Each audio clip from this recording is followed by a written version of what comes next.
The wind tore her dress open, and he didn't look away when he should have. The barn door slammed hard against the frame, wood cracking as the storm howled through Coyote Ridge. Iris stumbled, one hand gripping the post, the other clutching torn fabric that wouldn't stay closed. Dust stung her skin. Somewhere behind her, boots hit the ground fast, then stopped. Wyatt stood there, breath held, eyes fixed a moment too long, and something in that silence felt louder than the storm. What did he see that made him freeze like that? Tell me what you think. The wind came down off the mesas without warning. 1 minute the yard lay quiet under a pale afternoon sun. The next it roared through Coyote Ridge like something alive. Dust lifted in sheets. Fences rattled. A loose tin panel slammed hard against the side of the barn, again and again, like a gunshot that wouldn't stop. Inside the main house, someone shouted. Outside, men ran for the corrals. Iris Bennett was already moving. She had been crossing the yard with a bucket when the first gust hit. It nearly took her off her feet. She dropped the bucket without looking back and ran straight for the horse barn, her skirt snapping hard around her legs. The stall doors were banging open. A mare kicked against the wood, eyes rolling white. Another horse shoved against the rail, spooked by the noise. The big front doors of the barn slammed inward, then flew back out, hinges screaming. Iris grabbed the nearest rope and pulled. "Easy," she said, though her voice barely carried in the wind. Dust stung her eyes. Her hair came loose from its tie, whipping across her face. She wiped it back with the back of her wrist and leaned her shoulder into the door, trying to force it shut before the next gust hit. It came harder. The door jerked wide, yanking her with it. Her boots slid across the packed dirt. The wood edge struck her shoulder, spun her halfway around, and something tore. A sharp rip, loud even through the storm. Her dress gave way at the shoulder seam, fabric splitting down along her back. Cold air hit her skin. The loose cloth snapped wildly, caught in the wind like a flag. For a second, she didn't move. Then she reached back, trying to gather the torn fabric, but the wind pulled it away again, exposing more than she could cover with one hand. The mare kicked again. The door slammed. "Iris!" The voice cut through the storm. Wyatt Cole came around the side of the barn at a run, coat half-buttoned, hat gone. Dust streaked his face, his shirt already darkened with sweat and grit. He grabbed the outer handle of the door and threw his weight into it, forcing it inward. "Hold it!" he shouted. She did. Her hand slipped once, then found the edge again. Together they shoved the door shut against the wind. The latch caught with a hard snap. For a moment, everything held. The noise dropped just enough to hear the horses settling, their breathing still sharp but no longer panicked. The worst of the gust passed over the roof in a long, low howl. Iris let go of the door. She turned, and that was when Wyatt saw her. The torn line of fabric, the exposed curve of her shoulder, the way the dress hung open down her back, clinging in places, pulled away in others by the restless wind still slipping through the cracks. He didn't step back. He didn't speak. He just stood there, looking. Not quick. Not by accident. Long enough for her to feel it. Her hand tightened on the fabric, pulling it across herself, but it didn't cover much. Dust clung to her skin. Her breathing was still uneven from the struggle with the door. For a second, neither of them moved. The storm outside rattled the walls again, but inside the barn, the space between them held still. Close. Too close. Wyatt's jaw tightened. Something shifted in his expression, gone as soon as it came. He looked away. Without a word, he pulled off his coat and stepped forward, draping it over her shoulders. The heavy canvas settled around her, smelling faintly of leather, smoke, and sun. "Get inside," he said. His voice came out rougher than it should have. Iris nodded once. She didn't thank him. She didn't look at him again. She pulled the coat tighter around herself and moved past him, boots steady now, though the wind still pushed hard against the barn doors behind them. Wyatt stayed where he was. He listened to her footsteps fade across the yard, swallowed by the storm. Only then did he reach up and drag a hand across his face, leaving a streak of dust along his cheek. Outside, the wind kept howling over Coyote Ridge. Inside the barn, the latch held. But something else had already come loose, and there was no fixing it with rope or nails. By morning, the storm had passed. The yard lay quiet under a washed-out sky. Dust had settled into a thin film over everything: fence posts, wagon wheels, the porch railing. A broken bucket rolled slowly near the well, nudged by a leftover breeze. Iris Bennett was already in the kitchen before sunrise. The stove had been lit an hour earlier. Coffee simmered low in a dented pot. She stood at the long wooden table, sleeves rolled, kneading dough with steady hands.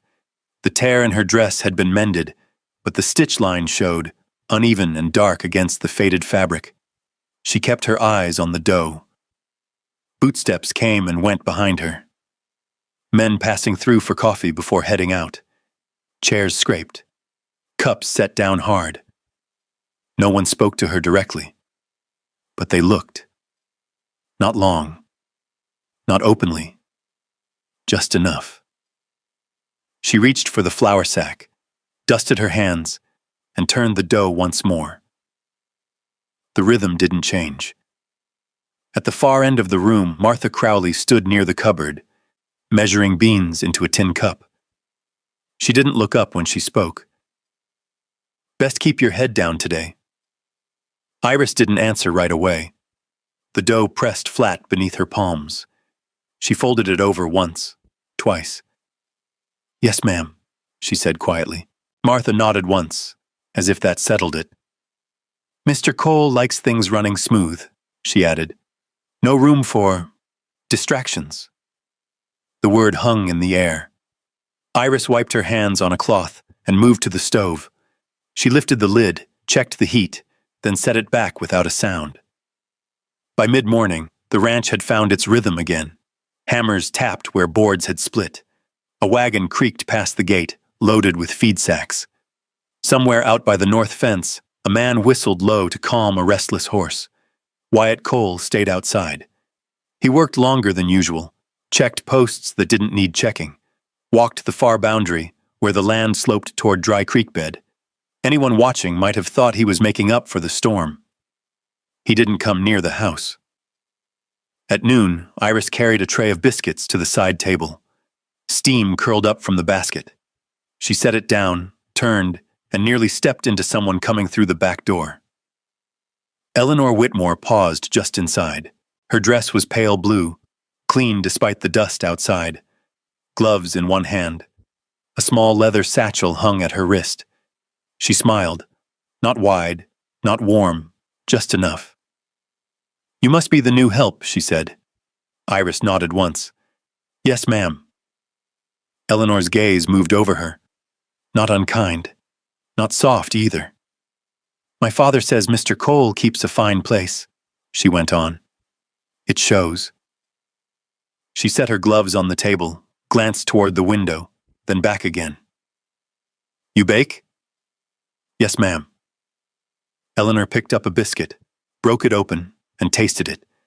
She chewed slowly, then gave a small nod. "Not bad."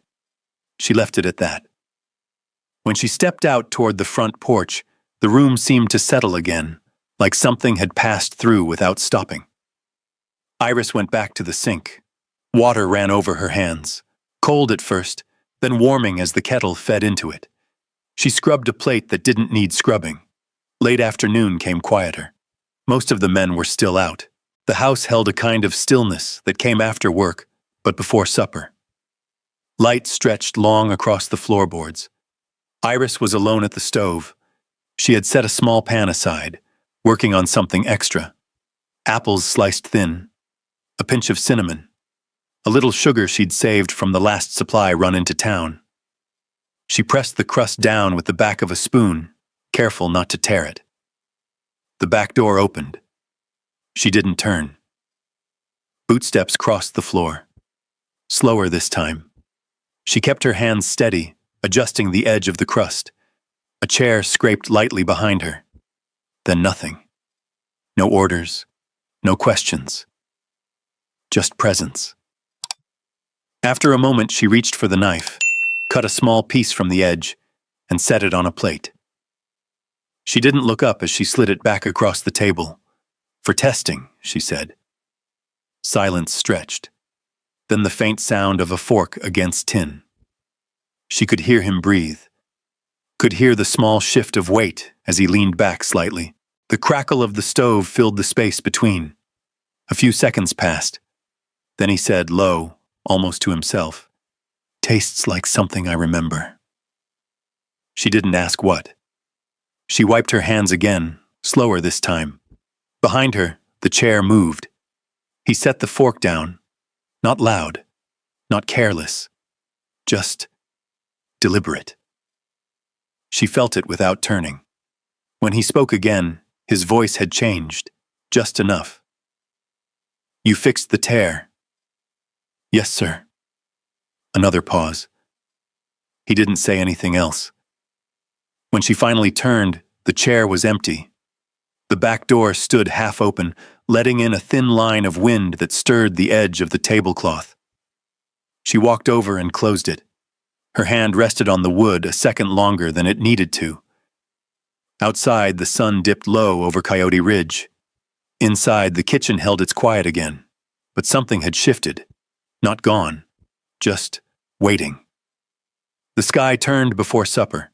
It came in low and gray from the west, rolling over the ridge in a slow, heavy line. By the time the last of the men washed up at the pump, the first drops had already started to fall. Big ones, far apart, darkening the dust where they hit. By nightfall, the rain settled in. Steady, cold, unrelenting. Iris wrapped a shawl tight around her shoulders and stepped out the back door with a small bundle of firewood pressed to her chest.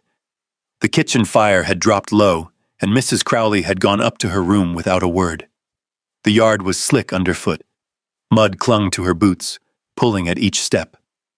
The lantern by the shed swung in the wind, throwing long shadows across the ground. Somewhere in the dark, a loose chain tapped against wood in a slow, uneven rhythm.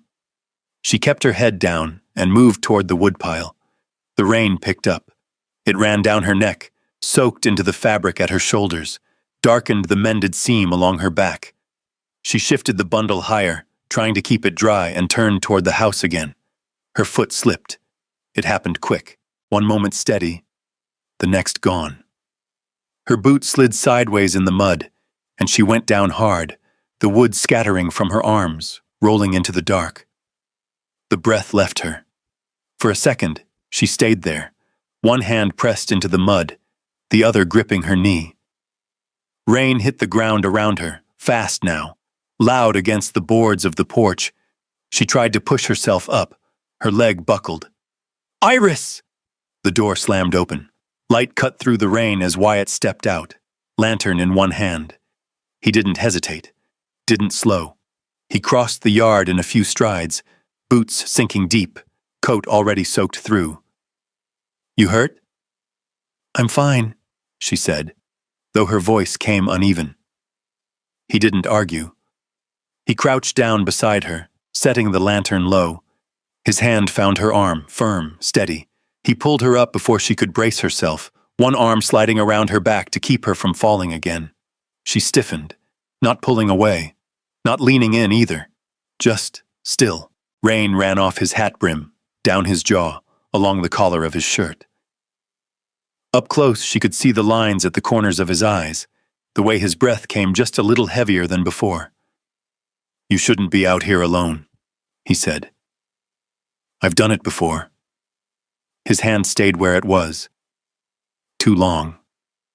Long enough for her to notice. Long enough for him to notice that she noticed. He let go, not all at once. Slow, like he was measuring the space he was leaving behind. They stood there under the edge of the porch. Water dripped from the roof in steady lines. The lantern flickered between them, casting light up from below. It caught in her eyes, dark and steady, and for a second he didn't look away. "You're bleeding," he said. She glanced down, a scrape along her knee, mud and a thin line of red, already washing clean in the rain. It's nothing. He didn't move, didn't step back. His hand lifted, almost without thought, stopped halfway, hovered.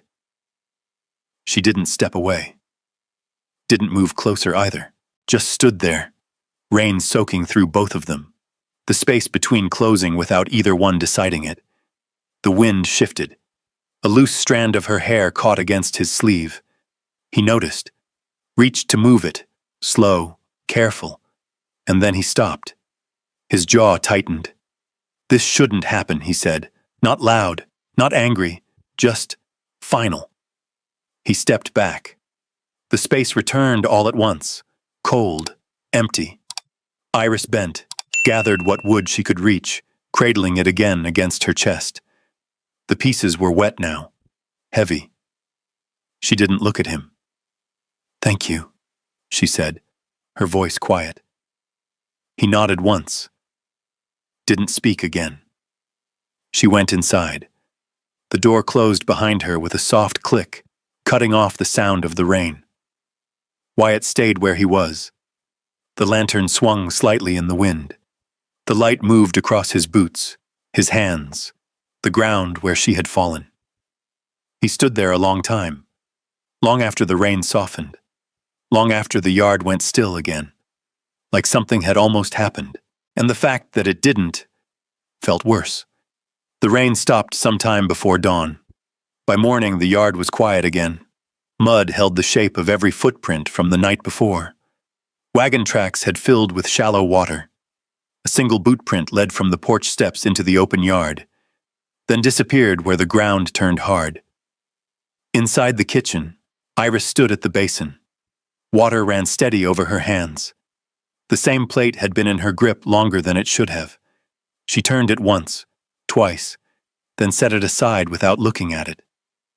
Voices drifted in from the front hall, low, careful, not meant for her, but not hidden either. Whitmore girl's been coming near every afternoon, bank money behind her. Railroad, too. Makes sense, don't it? Man like Cole needs backing now. The voices moved away. Iris kept her hands in the water. Cold had long since turned to numb. She didn't pull back. Later that morning, a wagon rolled through the front gate. Clean horses, polished harness, the kind that didn't belong to ranch work. A driver stepped down first, then opened the door. Eleanor Whitmore stepped out. Her dress was lighter today, cream with small blue stitching along the hem, gloves buttoned tight at the wrist. She paused just long enough to take in the house, the yard, the men working the fence line. Then she walked straight up the porch steps like she had always known where they led. Wyatt met her at the door. He didn't smile, but he didn't send her away either. Iris saw it through the kitchen window. She didn't stop what she was doing. She reached for a cloth, dried her hands, then picked up a sack of flour and carried it across the room like nothing had shifted at all. By noon, the word had settled into the house. Not loud, not official, just there. Engagement, someone said near the back steps. Rail contract depends on it, another answered. Whitmore don't tie his money to anything uncertain. The words passed like wind under a door. Iris stood at the table, slicing bread. The knife paused once, then continued. Evening came early that day. Clouds held the light down low, and the wind picked up again, though softer this time, a reminder more than a warning. Supper was quiet. Wyatt sat at the far end of the table, Eleanor beside him. She spoke more than he did, laughed lightly at something that didn't carry far enough to hear. Iris moved in and out of the room with the others, refilling cups, clearing plates. At one point she reached for Wyatt's glass. Their hands almost touched. He pulled his back first. Not fast. Just enough. She set the glass down and stepped away. No one said anything. By nightfall, the house settled into its usual stillness. Footsteps faded upstairs. A door closed, then another. Iris remained in the kitchen. The last plate sat in the basin. She rinsed it, dried it, and set it with the others. The fire burned low behind her, casting long shadows across the floor. She stood there a moment, then she moved. Her room was small, narrow bed, a single chair, a wooden crate at the foot with everything she owned folded inside. She didn't rush. She took out the cloth bag first, set it on the bed, then the extra dress. The Bible, a small tin cup wrapped in cloth to keep it from denting. Each item placed with care. No hesitation, no second look. Outside, the wind picked up again. Not a storm, just enough to move the loose boards along the side of the house. A steady creak. She tied the bag closed, slung it over her shoulder. Then she stopped. Her hand rested on the edge of the crate. Fingers curled slightly, then loosened. Nothing left. She turned and walked out. The back door opened without a sound. The yard stretched wide under a dim sky. The ground still soft from the night before. Her boots sank slightly with each step, leaving clear marks behind her. She didn't look back. Halfway across the yard, a voice cut through the wind. Iris. She stopped. Not because he called, because she knew he would. Wyatt stood near the porch, coat thrown over one shoulder, shirt sleeves rolled. He hadn't taken time to button anything, like he had come out in a hurry. You're leaving. It wasn't a question. She adjusted the strap of her bag. Yes. He stepped closer. The distance between them closed, but not enough to touch.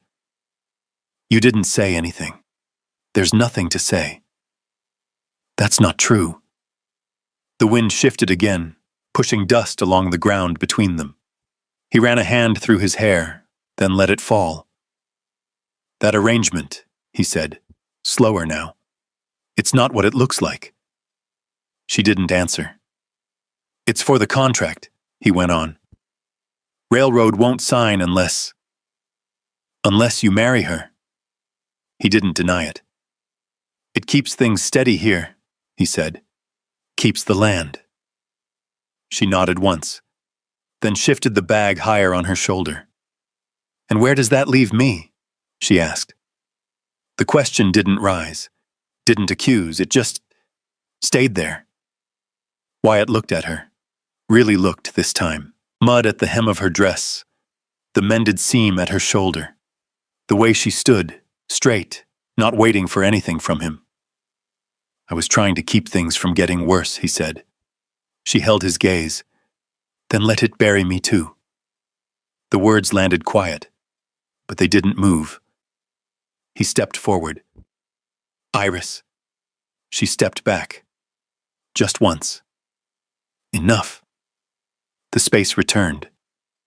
You don't get to decide what I carry, she said. No anger, no raised voice, just a line drawn. Rain began again, light at first, then steady. She turned, walked past him. He didn't reach out this time, didn't call her name again. He stood there as the rain soaked through his shirt, watching the path she took through the yard, watching the marks her boots left behind fill slowly with water. By the time she reached the gate, the tracks had already begun to fade. She didn't look back, not once. By morning, the rain had washed the yard clean. No footprints, no sign of where she had gone, only the gate, left slightly open, creaking in the wind. Wyatt stood there longer than he meant to, hat in his hand, coat still damp from the night before. He stared at the ground like something might still be there if he waited long enough. It wasn't. Behind him, the ranch moved on. Men fed the horses, tools struck wood. Someone laughed near the well, too loud for the hour. Life settling back into place the way it always did. He turned away. Inside, the house felt different, quieter, though nothing had changed. The same table, the same chairs. A cup left near the sink, still faintly marked by where it had been held. He picked it up, set it back down. That afternoon, Eleanor Whitmore arrived again. Same wagon, Same careful step onto the porch. Same small smile when she saw him. "You look tired, Mr. Cole. Didn't sleep much." She studied him a moment, then glanced past his shoulder toward the empty yard. "I heard one of your girls left." He didn't answer. Eleanor removed her gloves slowly, folding them into her palm. "My father sent word this morning," she said. "He's ready to move forward. Papers can be drawn by the end of the week." Wyatt leaned against the doorframe. The wood creaked slightly under his weight. "That soon?" "It's what we discussed." He nodded. Looked past her, out toward the ridge. Wind moved through the dry grass in long, slow waves. "Contracts don't wait," she added. "No," he said. "They don't." She stepped closer. "You'd be making the right choice." He looked at her then. Really looked. Her dress, neat and untouched by the dust. The careful way she held herself. The certainty in her voice. Everything about it made sense. Everything about it felt wrong. "I can't do it." The words came out quiet, but they didn't move. Eleanor blinked once. "I'm sorry?" "I won't sign," he said. "Not like this." A pause, then a small, measured breath. "This isn't about sentiment, Mr. Cole." "No. It's about land, security. The future of this ranch. I know what it's about." "Then why?" He pushed off the doorframe. "Because I already made a choice," he said. Her expression shifted. Not anger. Not yet. Something sharper. "You don't mean that, girl." He didn't answer. Didn't need to.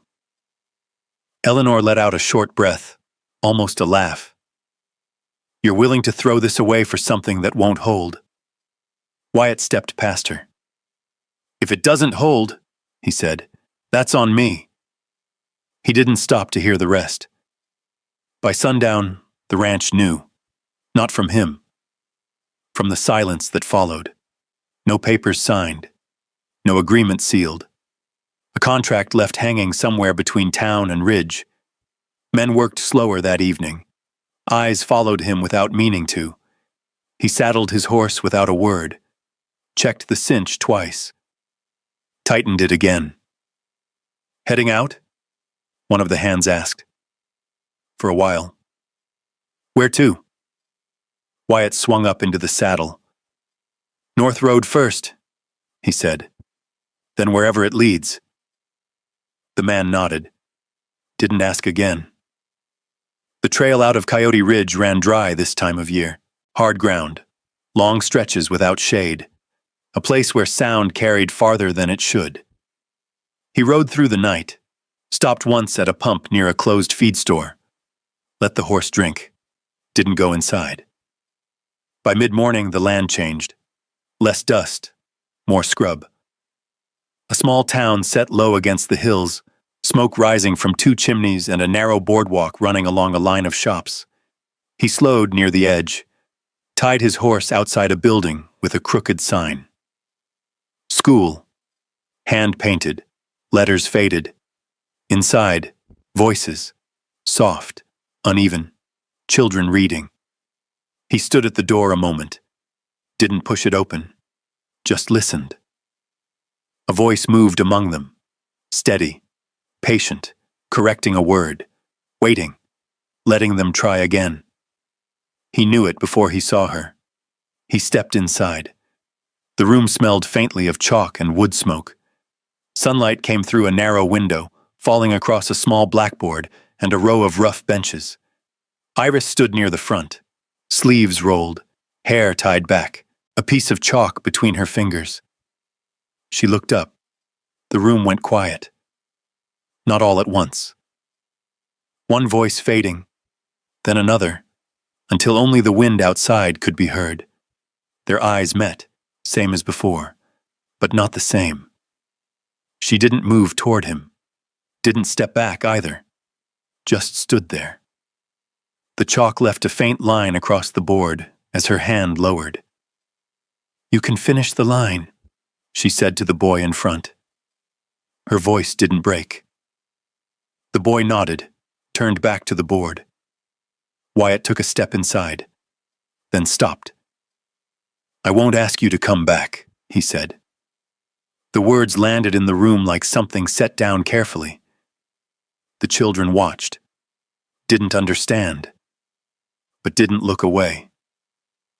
He kept his hands at his sides.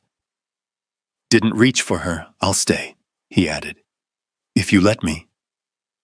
Silence held, long enough for the wind to shift outside, long enough for something to settle.